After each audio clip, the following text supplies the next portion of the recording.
nothing.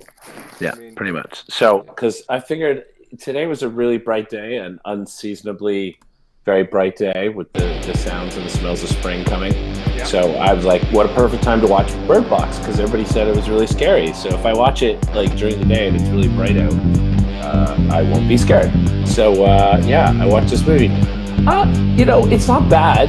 I think they do a really great job for the fact that you never ever see a monster.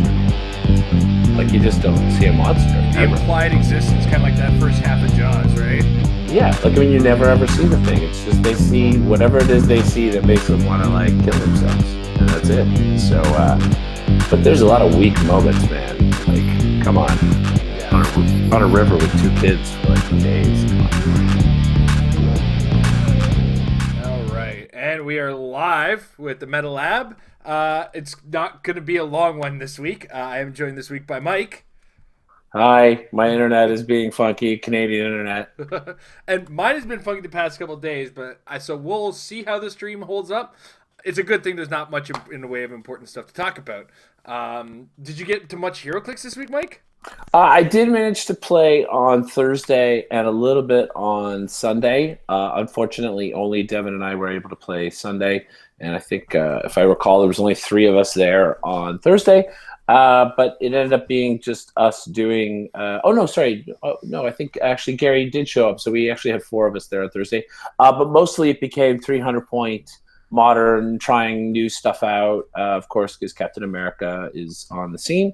And, I played around with a ruler team using Thor actually at 125 points, which I know is a little crazy in some people's minds, but pairing him up with Mojo, I love the two of them together. And to me, that's only 200 points. And it leaves room for other fun ruler stuff. And my other team I'm fiddling around with is that whole Shield Kovic idea. And it's fun and it's weird. It's weird for me to play because it's like, on one hand, the ruler team, I have so many multi-base figures. Like, literally, I fill my entire start. I have 5 multi-base figures on that ruler team. It's nuts. Meanwhile, the shield team has no multi-base figures, no colossal retaliating, no equipping. Like, it's kind of like the antithesis of everything else. So it's kind of a fun, weird team to play. And it's kind of working out for me. So we'll see. But anyway, that's really been it. It's just, some random practicing of sorts. I don't technically have anything coming up soon, except for we may make the travel to, oh my God, I already forgot the venue, on March 21st. Oh, Eternal Games, the charity Thank tournament. you. Yeah, I wanted to make sure that we mentioned Eternal Games and that there's a charity tournament going on there. A bunch of us Canadians are talking about making the trek to go there and support those guys. We have a lot of love for our clix players, both sides of the border, all over the world. In fact, what's really cool too, segue of that is, I love the whole internationalness of HeroClix, and through Instagram, Manuel, I believe was the name. Man, I should look it up again. I'm really sorry if I got the name wrong. Who apparently was like the Costa Rican national champion. He reached out to me on Instagram and was just talking about teams and stuff he's made and looking at teams that I made and I posted pictures of. And we've had some fun talking about crazy build ideas and all the stuff in Captain America now. And I love it. I love that part of HeroClix. Obviously, we love it. That's why we're doing a podcast talking about it. But I really like that connection around the world and meeting these different people around the world. So it's kind of neat. It was kind of fun. So that was my week in HeroClix, really, as a whole. All right, I might have the venue wrong.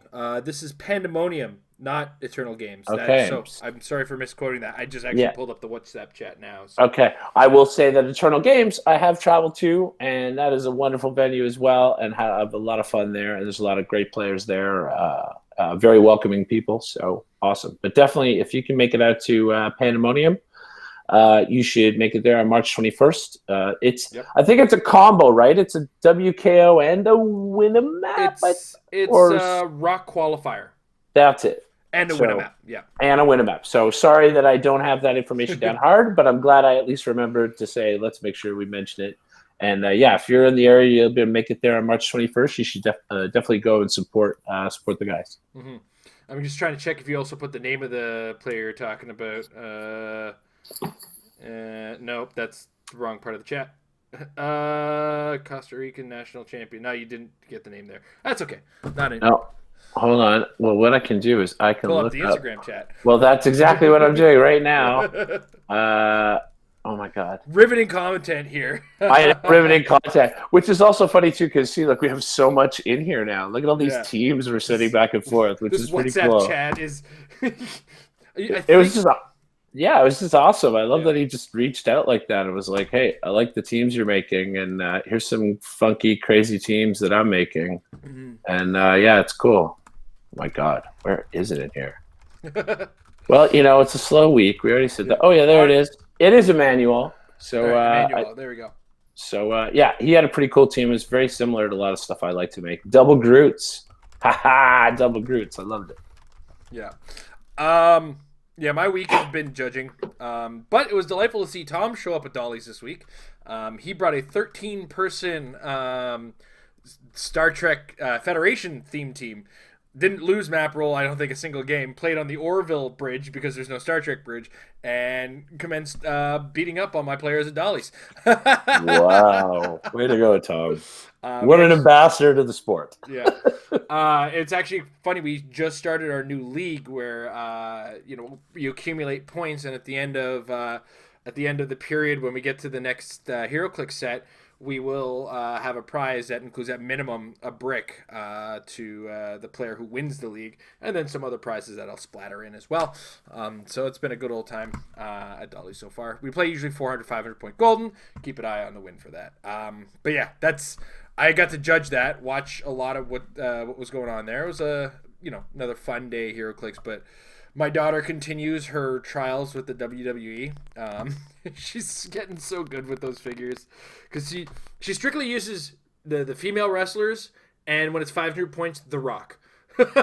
Yeah, I saw the cool little Instagram photo there from Amber mentioning that The Rock laid the smackdown with some serious damage on some attacks there. You with the fire cape, what's your name? It doesn't matter what your name is. Fantastic. But yeah, honestly, that's been our week in HeroClix. And the week has been not super heavy for us as far as information. Captain America is kind of starting to flow into the game. And we now have a little bit of time to discuss some of what's going on as far as one result that kind of caught my eye specifically.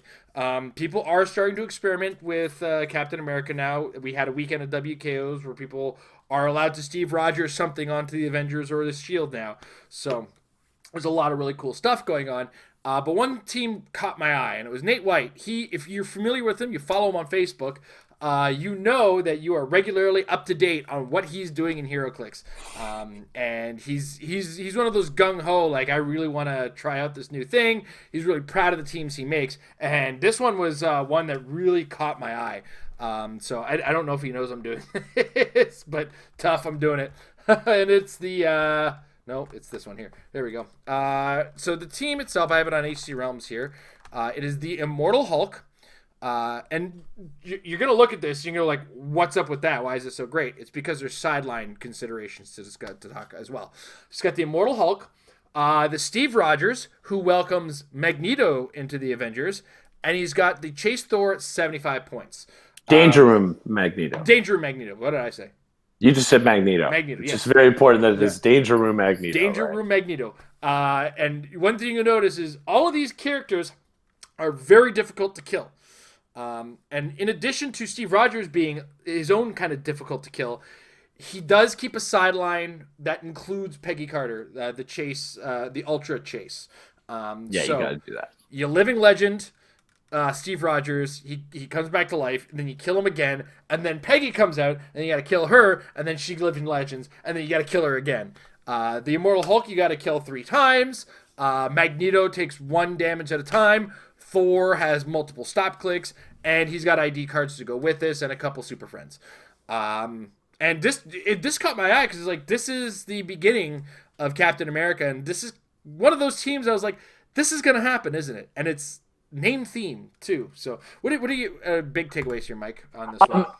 just real quick though, Thor doesn't have multiple stop clicks though, right? He just has the one stop click. He's just got a really juicy dial for 75 points. It's 125 that he gets 2 stop clicks. That's my bad. Oh, sorry. You blocked it there. I got a blurp. Whatever it's all good. What I said was it's at 125 that he only has the 1 stop click. Why do I think he has multiples? Yeah, Either way, he's got a stop click. Yeah. Does he play? He's playing him at 75, or he's playing him at 75, right? Yeah, he's playing him at 75. Yeah. I like to play him at 125, which is a little crazy, I know. But 75, he's still got a really juicy dial. He's got top-loaded prob, which already makes him really great as a call-in battery, because he's always going to be within 5 of somebody anyway, right? Because you don't want him to poof. So really, that means he's probably going to have a line of fire to be able to use that prob, which is great. We all know this game in dice rolling, so that's pretty good. He's technically the softest part of that team in terms of killability, and he's already a great figure for that. Plus, I hit him up close. He's got some mystics. He's got the ESD. He's got that cool marker, the clix effects marker with the lightning and all that. So yeah, I love the team, of course, because it's name theme. I also big fan of Nate White. He's a great player and great attitude. I actually remember him posting right before the event about going into the event and about the team and being excited about the team. I think he and PJ have been talking about it, and PJ Bolin. And I said to him in the chat for that, dude, you're already winning if you go with the attitude that you have right now, because he was really excited about just playing it. And he won the event, played really well, the team. And what I love about it is it's so straightforward of what's going on, right? It's a lot of the new stuff. It's saying, here you go, let's have fun with all these new mechanics, all this extra stuff, Living Legend, showing how painful Living Legend is, how great Steve Rogers, we've already talked about, by bringing somebody on and not making it Vulture, like everybody just assumes that everybody wants to do. We already knew that Danger Room Magneto was a great figure because of how hard it is to take him out. And at 50 points, he's that perfect call-in battery point value, right? Like, we already know that Cyclops Super Rare and Wolverine Super Rare 50 points from Xavier School are like the most used call-in IDs around. So there you go. You got a 50-point guy. He's a 50-point guy. It's perfect. It's hard to kill him. It's so simple and it's so fluid. I love it. And name theme. I have to say it again. I love name theme. You know how much I love name theme. So it's Avengers. I just think it's a smart way to play. And also, too, there's no reliance on map, really.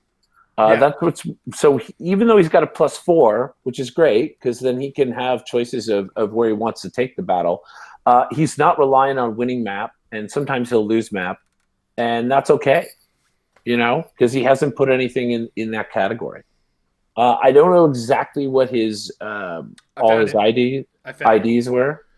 Okay, so his IDs were the Cyclops ID at 3 points. Yeah. So the student ID, Jean Grey student, Iceman student, of course, and the Storm Days of Future Past.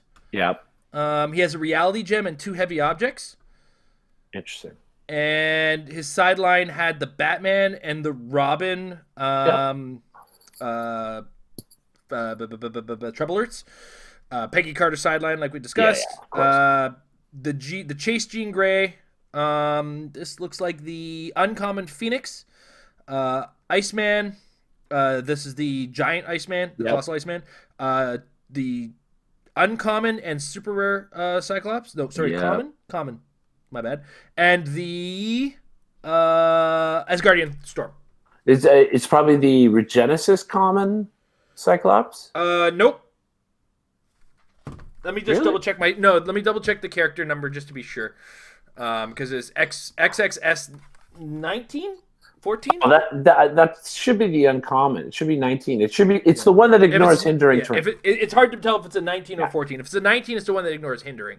Yeah, I'm positive it's 19 because that's the only other one you would ever put. It's one I have on there. Like it's so funny. I was saying to Emily recently that there's almost like when you're building now, you leave 20 to 25 points for IDs. Yep. And it's become so standard, this ID sideline. Like there's almost very little variations going on with it. Yeah, my Undertaker team had almost 50 points worth of not characters. Right? But like for real, when you're building, I immediately build at 275 because I know I need to leave myself 25 points for IDs and probably an object, maybe a map bonus. And it's almost always those same IDs with those same sideline stuff, which has changed because we got the X-Men set, and all of a sudden that Iceman, the Colossal Iceman 15 points became a huge option to go on the student ID. We have that new Chase Gene that's also great to go on there. So some of the people changed, but those IDs have been pretty standard sideline call-in material. It's going to be really interesting when those retire out. Yeah. It's going to be really, really interesting. I am of the mindset, and I'm of the vote that I hope everything retires out this year. That all ID cards go at the same time. I think that would be the smartest approach. But That'd anyway, be nice. Anyway, I digressed from Nate's team. Sorry, we should go. Yeah. We should go back to Nate's team, and then we can go on to that topic. I mean, ultimately, beyond what we've already said, aside from possibly the Jean Grey and maybe in some couple cases the Iceman, for the most part, you're able to share the IDs with a lot of the characters that are on this team. The Immortal Hulk, obviously, you keep him ready to call in the 100-point Iceman just because. And one of the things I like about it too is the Immortal Hulk is best friends with your Sheriff Strange, because he'll go ahead and say, "All right, you're gonna bring a Sheriff Strange. I'll double power action. I'm now on click 2. What's up?" I do like that. And yeah, like everything about it is just really solid, well constructed, and just meaty. It's a slog to take down. And you have to make everything count beyond belief if you're going to do any sort of damage to this team, because everything is still going to be there when the dust settles if you're only throwing one tack at a time. So you got to find your ways past this team somehow. So go ahead. I was wondering about. I know only click 2 of Immortal Hulky has Battle Fury, right? Yes. So I just wondered about the stratagem of mind control in this situation, especially if you have multi-target mind control. I mean, it seems like it would be a better idea to be forcing my opponent's team to be dealing with themselves, because then that prevents the vengeance tokens from happening, doesn't it? I'm not sure on the vengeance tokens. They happen after actions resolve. They were taking damage from an opposing character at the time. Because that's really what I wonder is, yeah, right? Because to me that was the one thing I wondered about, is because that was the avenue I was considering being something to deal with, right? Because obviously that's what makes Hulk so amazing. He's such a great choice for that. Also, I think we're always looking for call-in batteries. It's like we were saying, right? We're living in this world of ID cards right now, so everybody's looking for the perfect call-in battery. Well, here you go. Here's a 100-point figure. Oh, 100 points. So many good options right now. 85-point Asgardian Storm. Everybody loves her. Come on, who couldn't love her? She's fantastic, right? I was so heartbroken that my WKO team was around Spider-Woman, who's 80 points. I was so excited. I brought 2. Oh, I was like, I know, can use right? it. I'm using 2. I know, I had to. I actually traded one away. I don't know. I was a little crazy, but I don't think I'll ever play 2. I got to be honest. I will always lean towards Cyclops before her. I'm of 2 minds. I find that Jean Grey can back up Cyclops in a right situation, and I just find Storm gets around so much once she starts pulse waving and knocking back in combination with each other. Honestly, for me, it's the ignores blocking terrain. Yep. That has come up more times for me than anything else, because 100%. Jean really ultimately can have a better swing than Cyclops because she flies, because she's got the 8 with the running shots, and she's not ignoring, or she gets to ignore terrain more, right? So you could pop her out in better places. The free TKing afterwards, potentially beforehand to get around something. Sure, she's got a lot of maneuverability, but I find that Cyclops, and again, because he's got an 11 attack, because 9 times out of 10, that ID call in is trying to take out a Colossal Retaliator. Yep. So, but I mean more in comparison to Storm. If I had to choose between the two, I more often would Yeah, pick Cyclops I over would Storm, I only would because take of that. both in all situations. Well, yeah, if I could take both, I always take both. Yeah. I think actually it's ultimately if I have a character who can call in Storm, that's when I bring in that Storm. Um, Yeah, and I had that situation and had two opportunities with which to do it.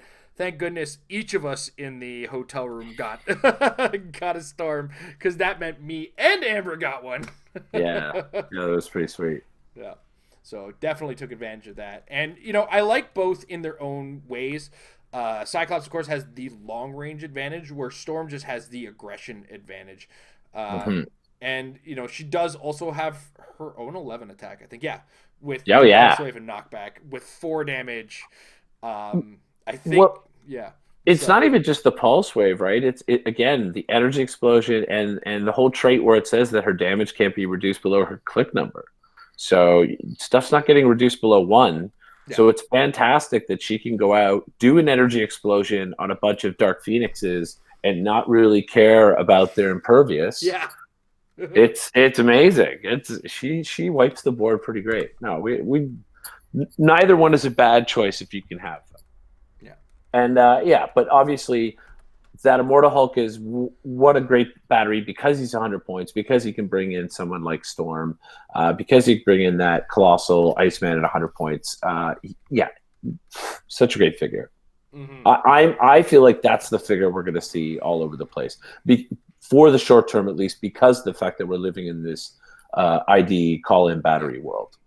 Yeah, and that's the other thing is like this is not the last iteration we're going to see of a team with the Immortal Hulk, and there will be versions that have Colossal Retaliators. So if you want to put in somehow the effort into killing the Immortal Hulk, you're going to find yourself very punished. And that's going to be a hard pill to swallow for the most part. And we said an activated Hulk. I think it's four clicks away from yeah.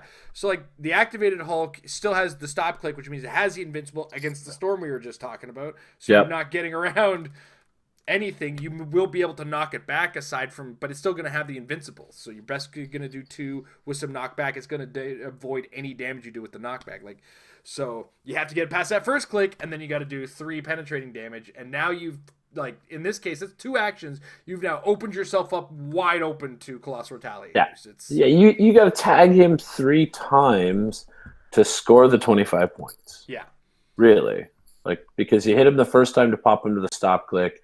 No matter what you do, you can't do more than 3 damage to him off the second click, right? Because, I mean, he's got the invincible that you can't get around, so it's going to cap the damage at 3. You can't pulse wave it, you can't outwit it, whatever. So let's say you pop him for 3 and you get him onto his last click, and now you could pulse wave him if you wanted, because now he doesn't have a protected pulse wave on his defense if you had to, or you could side blast him or whatever it is. But there you go. That's 3 times you got to tag him to kill him to get 25 points. yeah. So 6 times you got to tag him to get 50 points. I remember when we were talking about the math of clicks right now in terms of time and how many rounds. What did we say was the average time that tournaments were taking? Like 5. Yeah, 4 to 5 rounds at best. Yeah, you were getting 4 to 5 turns. So you've got to tag him a total of what did we just say? I totally 9 lost times in total to kill him. Yeah, 9 times in 5 turns. Really, that's how much time you've got. That's not a lot, man. Might not be worth it in a lot of cases. That's not a lot. That's pretty hard. So yeah, in most cases, you can't deal with him. You have to basically ignore him, isolate him, get away from him, whatever it is, and he's going to know it. So your opponent's just going to go, okay, I'm just going to keep putting my Hulk next to all my other stuff and get vengeance tokens and wreck your stuff. Mm-hmm. Like, he's such a beast of a figure. I guess it makes sense. I mean, he's Hulk. He should be a beast. If you have to go to that level, do remember this is one of the few Hulks that doesn't walk through blocking. So you can barrier to slow him down, isolate him in certain ways. It's Not not ideal, I know, No, I but mean, it's an again, option. if he wins map and gets on a higher map, Yeah. or just like we said with Cyclops, so you've got somebody else on the team calls out Cyclops. He runs, he shoots a hole through a wall. Here comes Hulk Yep. because he ignores hindering an elevator from movement. Crazy. It's so insane. So insane. I mean, I can't. Like, I just read the series. I'll be honest, because the figure came out. I went out and I picked up they're up to 5 volumes of trades. So I Mhm. actually picked them all up for Mortal Hulk, and they're pretty sick. And the figure makes sense when you read the books. He Yep. was just it's like a new age horror story, and he's doing crazy stuff with his body when they chop him all up and put him into jars. Like, are you kidding me? Yeah. Are you kidding me? He's It's got some nuts. Deadpool level healing now, so Oh yeah. yeah. Even beyond that, he absorbs a dude. Yep. Like, are you kidding me? Just wraps himself around him. It's nuts. You should pick it up. If you haven't read it, pick it up on Mortal Hulk. It's nuts. I've actually been So reading it on a monthly basis, so it's been exciting. yeah, don't spoil it for me, man. I I, won't. I, I like waiting for those blocks. I love when a story's in a block like that. Yeah. But big shout out, yeah, to Nate. That team it's a great idea. It's a lot of fun. Um, I Steve Rogers, wow. Yeah. I don't know what the outlook on previews is, guys. So if you saw something else at a WKO that won or was in the top 4, top 8, that you thought was really impressive and is probably part of the future, feel free to comment it below. Email us at marriedwithclicks@gmail.com. Send us a tweet. Whatever way you can get that team to us, we could talk about it on the show as well. This, just get our thoughts and how we would deal with it, because something like this it's also hard to deal with, and you kind of have to take your time and play it slow with this team and patiently. And honestly, the weird part is the Thor is the thing you gotta kill on this team. Yeah, it really is. No, honestly, it's the softest thing on the team. Yeah. And it's the second highest points. But there's ways you can, be smart with him, and I'm sure Nate's being very smart with him. I'm sure he's not playing him aggressively. He probably uses him sometimes as a glorified taxi, almost like if you're really smart about it. So, but there's so much punch to the team, again, it's really exciting that it's mostly new figures, right? Like, we've got three figures from the brand new set, and one from the set just before it. Yeah. So really, this is really new stuff. This is super new stuff, so that makes it even more exciting as well. So even his sideline is, for the most part, aside from the Troubler, it's mostly new stuff too. I mean, yeah, Cyclops and Jean Grey would be about it. Always Cyclops. Yeah. But yeah, no, I'm really glad that he played it. I hope it keeps people thinking. But it does, again, bring you to the really important point is we've got this new stuff. So now's the time you got to start testing it. Mm-hmm. You got to get back to that mode of having your friends play the new stuff so that you can come up with ideas of how to deal with the new stuff. Do you need to use some new stuff yourself to deal with the new stuff, or do you go to some old stuff that you might have put away for a while and now you're coming back to it again? Who knows? Yeah. A lot of really cool options. And yeah, so once again, awesome team, Nate. And I do want to take a second to thank our patrons over at patreon.com/marriedwithclicks. And we're going to move straight to questions. It's a quick episode today.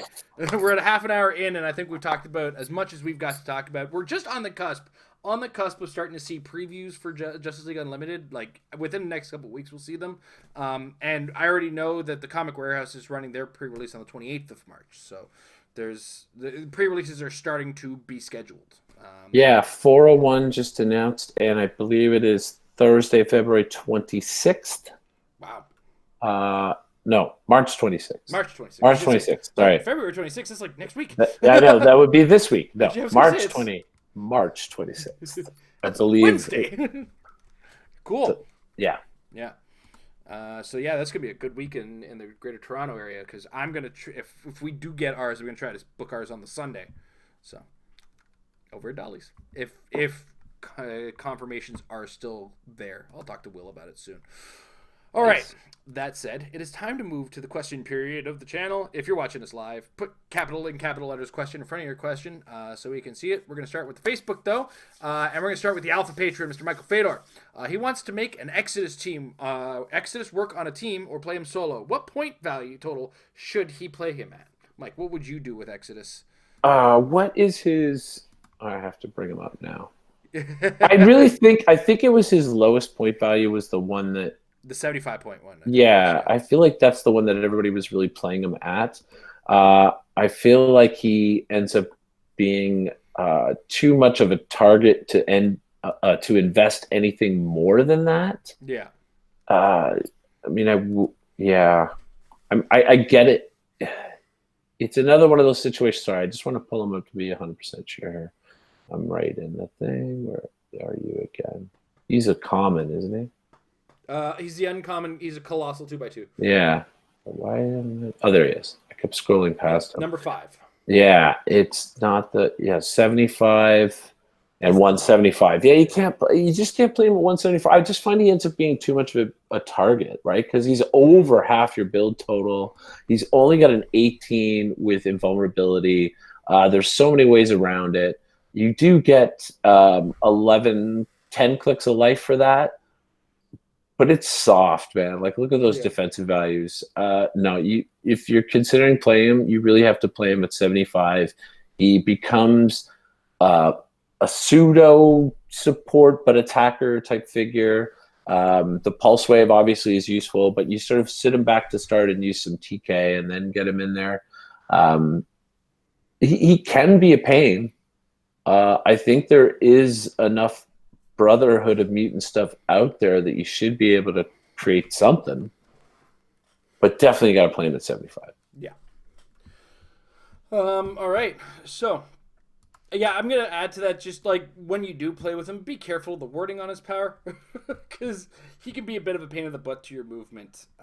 You gotta pay attention with that. That I think is a trait or a special. One kind of special power where it's like you choose a number and then anybody enters that they got to. It's at the beginning of the game. You choose 2, 4, 6, or 8 to be X. Mm-hmm. When a character more than X away would move within X of Exodus and wasn't given a move action, that character stops moving. Okay. Now, the funny thing is, at Worlds, when he came out and people were playing him in Battle Royals, nobody played it that was all characters. So just the people at my Battle Royales, you mean? Yeah, they must have. Because seriously, every game I was in that Exodus came up, not one person clued into the fact that. I think really, though, to be fair, on a Battle Royale map, they're already starting within that range to begin with, because they're already next to him. And you're taking move actions to start for the most part, so. But really, nobody was paying attention to that at all. So yeah, you can burn yourself with it. Yeah. I mean, it's kind of better to just make it a big number because your own forces are going to be close to him, so they're really not going to get penalized for it. Yeah. All right. On that note, next up we have Andrew Fairweather. What Serpent Society figures would you use with Sidewinder? I actually just tried to pull him up. Oh my god! Now I'm going to say this now. In Modern, there's not much. No, because it all retired out, unfortunately. But. Yeah, like I think there's 2 Serpent Society that are modern age anymore. It's Bushmaster and King Cobra. That's all that's left. Yeah. So I don't even have to look to tell you the first one is Death Adder, right? Yeah. You got to play him. He's the one who, I'm pretty sure you put him in water and he can make like a free attack. Where is it again? Are you sure you're not talking about Puff Adder? Maybe it's Puff Adder. No, Puff Adder's the one that makes himself bigger. Okay, Death Adder is the one. I'm doing Serpent. Oh, when he occupies water, lines of fire can't be drawn to him by non-adjacent characters. That's the guy I'm thinking of. I'm thinking that the not being able to draw lines of fire to him. That's what it is. Okay. But they've also all got that whole thing where you face teleport 3 or less. You get to doing make that video thing, a close attack. Wait, let me come back and hit the thing, and then hit the thing. Good thing this is a short episode, right? But no, they've all got the whole where you can face teleport, and if you move like 3 or less or whatever, you get to make a free close attack. Yeah, I love that. I love Serpent Society. They're so much fun. Bushmaster and King Cobra are your only other current legal Serpent Society. Yeah. And Bushmaster's fun and all with Hypersonic and all that, but I like Anaconda for Golden Age. just Mm-hmm. because that extra aura of safety you get out of her.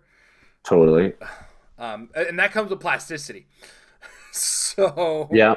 it's like try to get close if you can play a close combat Asp. game. 100% you Oh yeah, play Asp because Asp is the one who has plasticity. And when she successfully breaks away during a non-free action, after actions resolve, heal her 1 click and deal 1 damage to each character she broke away from. yeah. So she's a fun tie-up piece. She hangs out with Sidewinder as he jumps around and gets her next to people, for sure. Uh, yeah, I love Super Society. I was having a lot of fun already filming with building with this. Yeah. All right. Next up, Don M. Tresca Jr. I love when the names are like that. I'm playing with the Prime Venom from Earth X with Reality Gem equipped. Oh, I looked at this earlier. I tried to look it up. Giving you said Reality Gem is the one that gives you the extra targets. And this is where things get complicated. If I target 2 opposing characters that are adjacent to one another with Venom's special incapacitate. That's in total control of the symbiote. I'll read that out in a second. And hit both characters. Will each of the characters get a second action token, one from the incapacitate, one from her special power, that gives an action token to each other other opposing character within 2 squares and line of fire of the hit target. Now, just so we understand the actual wording on this one, It says, yeah, okay. I was going to read it if you wanted. yeah. So, in cap, when Venom uses it, after resolutions, give an action token to each other opposing character within 2 squares and line of fire of a hit target. Yeah. So what ends up happening is you have now 2 hit targets, both within 2 squares of each other. So I think that based on the wording and my understanding of it, it will trigger, and yes, they'll each take another action token, right? I would say no, because it says after resolutions, give an action token to each other opposing character within 2 squares and line of fire of a hit target. Now, a hit target is one here who got hit, and a hit target is here, right? And they're both within 2 squares and are other to each other. Yeah, but I feel like this they would needs say a win ruling. That's it. I feel like they would say that the other opposing character part means other than hit targets. You see, and this is why you never increase the number of targets people can make. It just needs to have the wording adjusted to say whether or not that's the case. Yeah, it's one of those situations. If I was a judge, I would say yeah, okay, but I would definitely suggest putting a question in for the win, because that is going to need a wording understanding from somebody who has a level. Like, if the win rejects this, shame. Because I can see it going 100% either way. Yeah. Like, it's literally what's the interpretation of each other opposing character within 2 squares and line of fire of a hit target. Because if they're 2 and they're within 2, well, that's an other character. But is it other than a hit target? That's really what I would have to find out. So, but definitely the smartest thing to do is anytime you go to play a team with a kind of wording like that, ask the judge at your venue ahead of time. Take that second to go to your judge and say, "Hey, I want to play this team, and I'm thinking it works this way. Is there a ruling or not a ruling, or how would you rule it?" Because then you know going in what the circumstances will be, what the ruling will be, and you won't get surprised when you try to do something and they go, "No, man, it doesn't work that way." Yeah. All right. Or at least they don't interpret it that way, because it's one of those things that at this point it's an interpretation versus a ruling. All right. Next up, George Himes. With the upcoming Fantastic Four set, what characters from Fantastic Four lore do you think could be meta, and how long will Jason weep gently if God Doom is announced for that set? First of all, I will not weep, because when I say I'm playing nothing but Doctor Doom, I'm not limiting myself to the starter set one. I'm just limiting myself to Doctor Doom being on every team that I built. Gonna leave with that one. Mike, what do you think is gonna be in lore, based on the lore and the understanding of what we have in Fantastic Four? Well, my hope, funnily enough, is actually a figure that we talked about as the choice for a figure we would build way back if we won teams. Was this Murder Room? I believe it was Murder Room. Okay, I know the one you're talking about. And I would say Molecule Man. 100%. I think as soon as we get a Molecule Man, we'll again, and with the way they've made powers and the way we have special powers now, they need to make us a god level Molecule Man. Like if anybody should have some kind of dice manipulation or something like that, it's a Molecule Man. He needs to have something that affects the game in a godlike level. And I would attach him very much to Fantastic Four. That's really the book that he made the most interactions with. And also, too, if you look at the Secret Wars series with God Doom happening, God Doom's power came from Molecule Man. Yep. So it would make the most sense for that character to be connected that way. That would be the figure that would jump the most in my head if we're talking godlike Fantastic Four characters. And it would be happy tears. I would cry. Happy tears. I would do 2 backflips off of the wall. And that's probably, I would probably land on my head at one point, and that's where the actual tears would be coming from. That said, I'm going to say I know how HeroClix works.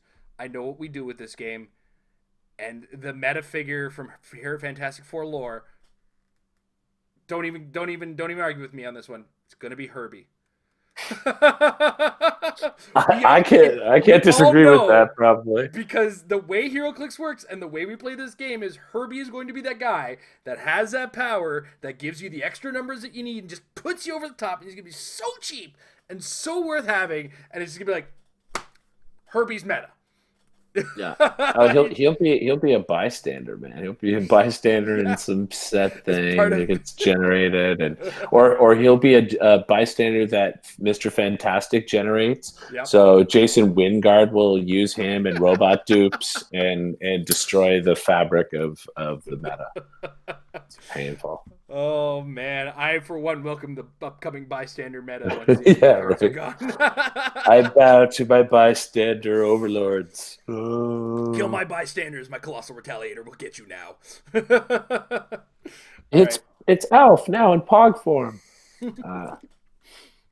Yikes! It's Alf in Pog form. All right. Oddly enough, Alf was a Marvel comic.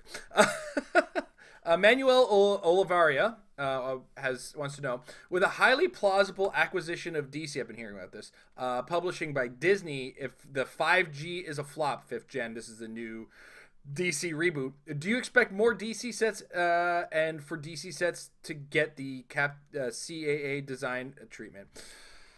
I think if we get this buyout, they will be slipped into it'll just be HeroClix. It's just gonna be Marvel HeroClix, and with all these other things that exist still, it'll be Marvel HeroClix and other HeroClix. And just I honestly I'm not gonna say this is gonna happen, because what is this, like the 18th time now Marvel or DC was going to buy the other in our lifetime? Yeah, I'm so highly skeptical of this. No real reputable source so far has come forward with any kind of article even suggesting this right now. It's all like I think I saw it on Cosmic Book News. CosmicBook.com. Yeah, Cosmic Book News. Who they cited either, so it's hard to say. That's it. Like, I mean, honestly, I feel like these are one of those urban legend things that comes around once in a while. But that being said, if we are jumping into the realm of theoretical physics, as it were, and we're saying mechanics. Yeah, right, and we're saying that this happens. I think it's only natural that if it did get absorbed in, that we would start to see a business model change to maybe something that's more reflective of how Marvel does things and a little more open to licensing and so forth. So I would think naturally we would get more DC sets or sets with a little more fluidity to their time coming out. Or would we still get the same amount because Marvel wants to keep promoting Marvel first? I don't know. It's really all about who has the control of that whole thing.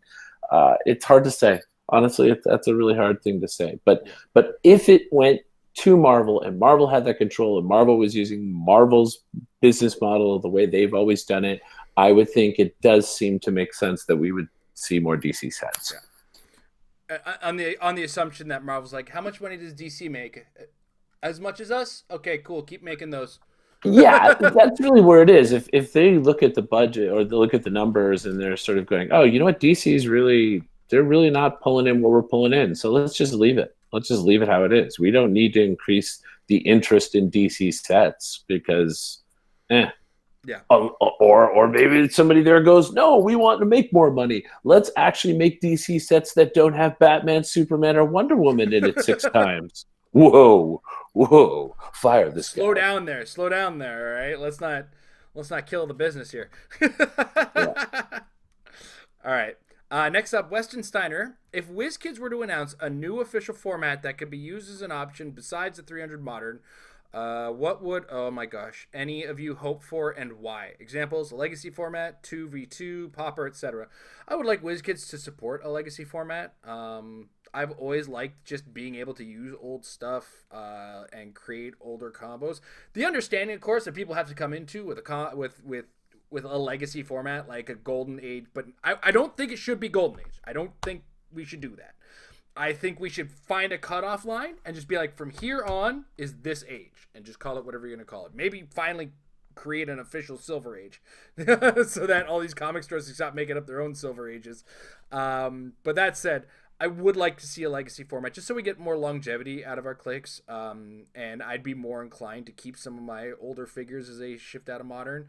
I don't keep a particularly large Golden Age collection. I keep mostly modern stuff just because that's what WizKids supports. That's what I go to play. And there's enough figures in the modern era the way I see it. If they were to open up and create a competitive format that included some of the older sets, not necessarily all, but some, I'd be game. They would. I always say this, and I think I've had this conversation about 1,000 times. They have to curate and hold a ban list for it, and just kind of look at combinations and see what needs to get taken out of certain combinations so that we can avoid a super negative, non-competitive, like non-gameplay kind of thing. Like if they go as far back as allowing sets that would an era that would allow Felix Faust, ban them. you know, completely negative game space like that needs to not exist in it, and that's the challenge of a legacy format. And I that's why I don't think it's going to happen, but it's the thing I would most like to see. What about you, Mike? Yeah, I mean, you pretty much nailed it on the head because that's my biggest concern with it is there's been so many rule changes and power interaction changes over the years. The game's evolved. There's been figures we've seen that were very bad for the game, like Faust. God, my heel hurts every time I think of that. He left Figures. his mark on you, and you left a Oh, mark on he him. did. I swear to God. Gave me plantar fasciitis. There's somebody buying a board game like, what the hell is It's yellow. It's yellow came up on the die. That's what happened. Anyway, I think overall the problem is the game. The game sort of had like segments of different things going on, and it in itself is almost like an organic thing. You know what I mean? Like HeroClix has been trying things as the game has been going on. It's almost like one big experiment of how this game is meant to play. So figures are built at a time, and they may work in that environment a certain way. But as you go along with rule interactions, some become way more broken than they were. And that's why, like, honestly, I'm afraid of these Golden Age events. Like, it's almost like too off the chain with these insane interactions of powers and stuff. And I agree with you that the problem with the legacy type format is you really have to curate it. You really have to go through and you have to examine every figure and the way it works. And it almost feels like too much work for anybody to want to do for an environment to play in. So no matter how much I would love, I agree definitely. Like if you could pick a timeline and say, okay, well, moving forward, that's what we would like to do. So from now on, let's try and keep that in mind.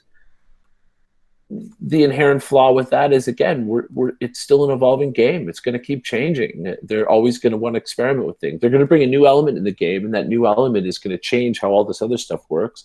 So then they got to change this and change this ruling, and it's tough. I do think that the major rule overhaul would have been a great time to do it and say that everything from that moment on, everything produced from when they did the big massive overhaul, and we finally got a rule book again, a big rule book again. If they picked that moment and said every set from then on, Yeah. that would be a point to do it. I think You could call it Mighty Era and start at Mighty Thor. Something like that. I think that's the point that you want to do it, because I think everything since then is being built with an overall understanding of that solid mechanic, right? But yeah. Anyway, like you said, the flaw with the legacy format is you can't go back. You can't include everything because too many things are flawed and broken.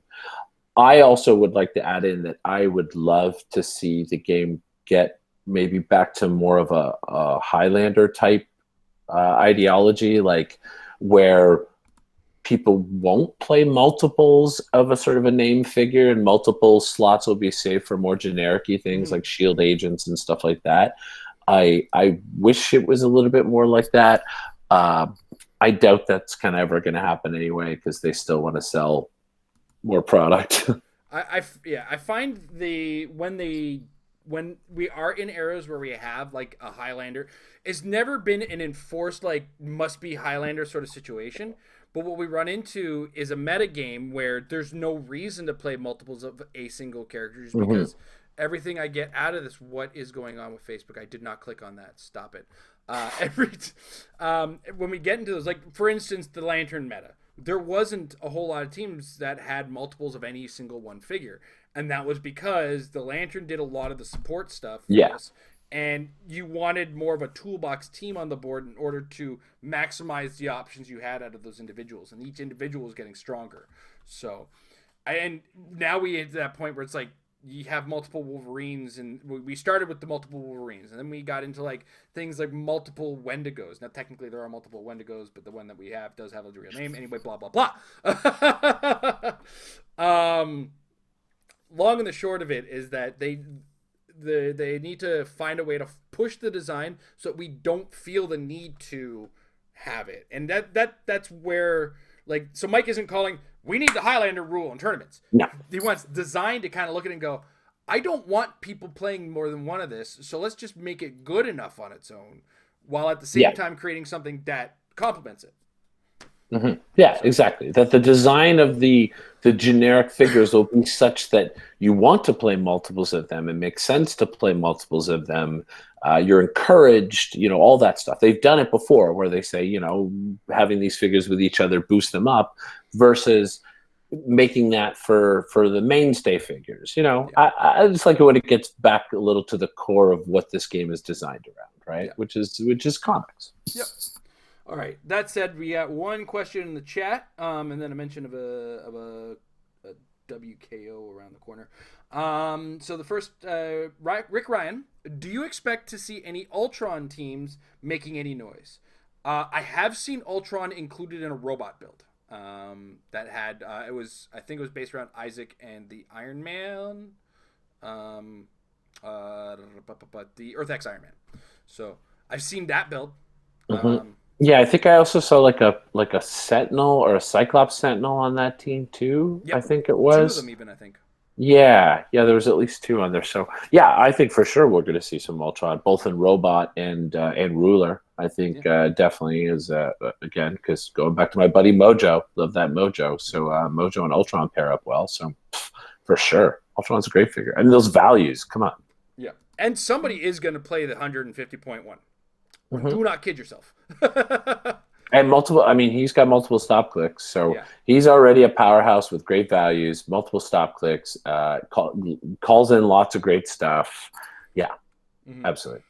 There's also going to be a WKO in Willow Grove that already has 20 plus players signed up. That's good news. It's good weird because I found the attendance around the time of and the week after the release of and I think there's a correspondence to this because Captain America comes out. The numbers weren't great on WKOs. The week after, where Captain America isn't legal, also kind of weak on the WKOs. Then the next week, Captain America is legal, and all of a sudden, all WKOs are getting 20 to 35 plus. So I feel everybody like wants to try correlation. Yeah, maybe everybody wants to try the new hotness. Yeah. Everybody wants to Steve Rogers it up or something, All those are sealed events apparently, so even better. that extra time to kind of steam off and realize how to play the sealed in this could also affect it. All right, I think that's about it for questions today. So, Mike, thank you very much for keeping it quick today. Cool. And I want to thank everybody for watching and thank our sponsors over MajesticCCG.com. Join the Apex Insiders. $3 a month gets you access to all the great brains of the game at HeroClix and MajesticCCG.com. It is your one-stop for all things HeroClix. So check that out. I recently put up an article talking about my Undertaker team and kind of the thought process behind making that and some of the things to consider as far as each figure is concerned. So join them. Check out that article. Also want to thank our patrons over at patreon.com/marriedwithclicks. If you want to be part of our patron hangout, which is coming up, this Sunday, assuming flights go my way, because I'm going to be in Chicago this weekend, but I am coming back on Sunday, so we'll see. But if you want to join us March 1st, this Sunday, get in on the Patreon at patreon.com/marriedwithclicks. Any dollar value gets you access to that, as well as our Discord. And $5 up gets you part of our Roll20 parties. We're having a little bit of scheduling issues this week about them. We're going to have a couple. We're kind of like, I owe everybody one. And we just can't seem to get it scheduled. But we have a bunch of fun stuff that we do with that. It's not like the serious competitive stuff. It's more battle royale type deals. Just because we gotta entertain everybody in there. So, but check that out again. Patreon.com/marriedwithclicks. I think I've said it enough. And on that note, Captain America is out. New ideas are plentiful. There's all kinds of neat stuff to try out. And get that stuff on the table across from a friend and practice with your teams, because practice will make your teams better. Have a good night, everybody.